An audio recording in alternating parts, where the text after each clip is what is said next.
There comes a time in every life when the room goes silent, the phone stops ringing. The people you thought would stay forever disappear without goodbye. They forget the laughter you shared, the tears you cried, the help you gave when they had nothing. And suddenly, you're left standing in the middle of your storm alone. Or at least, that's how it feels. You ask yourself, what did I do wrong? Why did they leave? Was I not enough? But child of God, listen closely. Their absence is not your failure. It is God's protection. When they walked out, He walked in.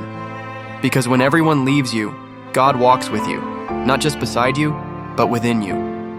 Guiding every breath, catching every tear, holding every piece of your broken heart.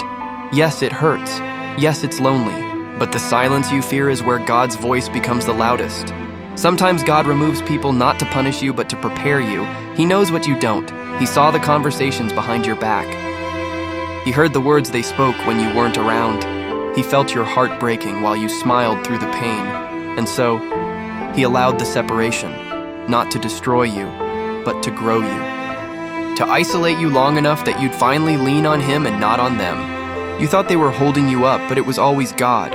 It was always Him, the one who never left, the one who stayed when no one else did. People walk away for many reasons. But God walks in for one, because He loves you. Not for what you do, not for how strong you pretend to be, but for who you are, His child. So breathe. Wipe those tears. You're not alone. You never were. God is walking with you through the valley, through the fire, through the loneliness. Every step, every breath, every moment. And one day, you'll look back and thank God that they left. Because when they did, you found the one who never will.